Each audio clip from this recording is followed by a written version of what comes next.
देश के पूर्व प्रधानमंत्री डॉक्टर मनमोहन सिंह का गुरुवार 26 दिसंबर की रात निधन हो गया। 92 साल की उम्र में दिल्ली के एम्स अस्पताल में उन्होंने आखिरी सांस ली। यूं तो मनमोहन सिंह को कई बड़े और अहम फैसलों के लिए जाना जाता है, लेकिन आज हम आपको बताएंगे कि मनमोहन सिंह ने पहले वित्त मंत्री और फिर देश के प्रधानमंत्री रहते हुए कौन कौन से अहम फैसले लिए। नमस्ते, मेरा नाम है आयुष और आप देख रहे हैं एबीपी लाइव। सबसे पहले बात 1991 की, जब आर्थिक संकट के दौर में डॉक्टर मनमोहन सिंह ने तत्कालीन प्रधानमंत्री पीवी नरसिम्हा राव की सरकार में वित्त मंत्री का पद संभाला था। तब उन्होंने न सिर्फ 47 टन सोना गिरवी रखकर देश को बहुत बड़े आर्थिक संकट से बचाया था, बल्कि इसके बाद उन्होंने उदारीकरण, निजीकरण और वैश्विक नीतियों को लागू किया था, जो आने वाले समय में भारतीय अर्थव्यवस्था को पुनर्जीवित करने के लिए बहुत अहम साबित हुई। उनकी नीतियों ने भारत को आर्थिक संकट से बाहर निकाला और वैश्विक मंच पर एक मजबूत अर्थव्यवस्था के रूप में स्थापित किया। उनकी सेवाओं के लिए उन्हें 1993 और 94 में finance minister of the year का खिताब भी दिया गया।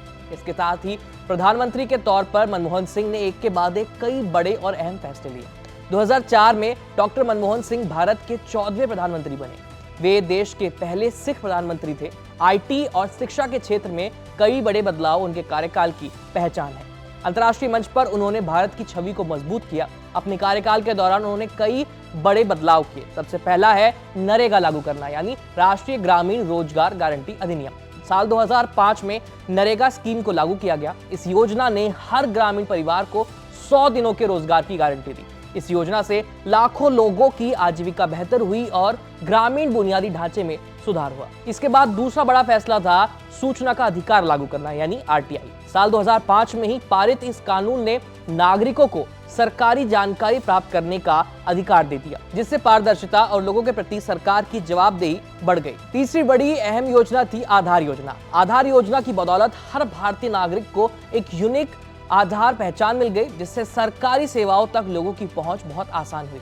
चौथा बड़ा और अहम फैसला था डीबीटी लागू करना, यानी डायरेक्ट बेनिफिट ट्रांसफर को लागू करना। मनमोहन सरकार की ओर से लागू इस प्रणाली के चलते कल्याणकारी योजनाओं की धनराशि सीधे लाभार्थियों तक पहुंचाई गई, जिससे ऐसे मामलों में होने वाले भ्रष्टाचार में कमी आई। पांचवा सबसे बड़ा अहम फैसला था बतौर प्रधानमंत्री रहते हुए मनमोहन सिंह का किसान कर्ज को माफ करना। साल 2008 में लागू 60,000 करोड़ रुपए की इस योजना से किसानों के कर्जे को माफ किया गया, उन्हें कर्जे से छुटकारा दिलाया गया। छठा और आखिरी सबसे बड़ा फैसला बतौर प्रधानमंत्री मनमोहन सिंह ने लिया था भारत और अमेरिका परमाणु समझौता करके। इस समझौते को डॉक्टर मनमोहन सिंह के कार्यकाल की सबसे महत्वपूर्ण उपलब्धि के तौर पर देखा जाता है। साल 2005 में हुई इस ऐतिहासिक डील ने भारत को नागरिक परमाणु तकनीक तक पहुंच दिलाई और अंतर्राष्ट्रीय स्तर पर भारत की स्थिति को मजबूत किया। इसके अलावा डॉक्टर मनमोहन सिंह को आप किन खास फैसलों और पलों के लिए याद रखते हैं, हमें कमेंट सेक्शन में लिख बताइए। मेरा नाम है आयुष, देखते रहिए एबीपी लाइव। धन्यवाद।